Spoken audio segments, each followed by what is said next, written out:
வணக்கம் நண்பா, welcome to VJSK film. So இன்னைக்கு வந்து பார்க்க போகிறோம்னா நம்ம பெபின் ஜார்ஜ் ஜெயசீலன் டேரக்டரில் அப்கம் முழுசாக கூடிய ஒரு தமிழ் திரைப்படம் தான் ஏமகாதகி. ஸோ இந்த படத்தில் மெயின் லீடாக நம்ம ரூபா கொடுவாயூர் இந்த படத்தை எழுதியிருக்காங்க. ஸோ ரீசெண்டாக இந்த படத்துக்குன்னு first look poster display first பார்த்து தரமாக இருக்குது, சூப்பராக சொல்லலாம். அந்த ஒருத்தா பண்ணியிருக்காங்க. இந்த படத்தை ஒரு டிவோஷனல் ஃபேண்டசி ஹாரர் ஃபிலிம் எடுத்திருக்காங்களாம். ஸோ வெயிட் பண்ணி பார்ப்போம் படம் பார்க்க எழுந்திருக்கு ஒருத்தா பண்ண போகிறாங்கன்னு.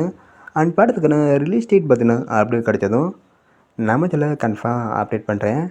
அண்ட் வீடியோ பிடிச்சிருந்தா லைக் பண்ணுங்கள், கமெண்ட் ஷேர் பண்ணுங்கள், அண்ட் மறக்காம இதில் சப்ஸ்கிரைப் பண்ணிக்கோங்க. மீண்டும் இது போன்ற வீடியோவில் சந்திப்போம்.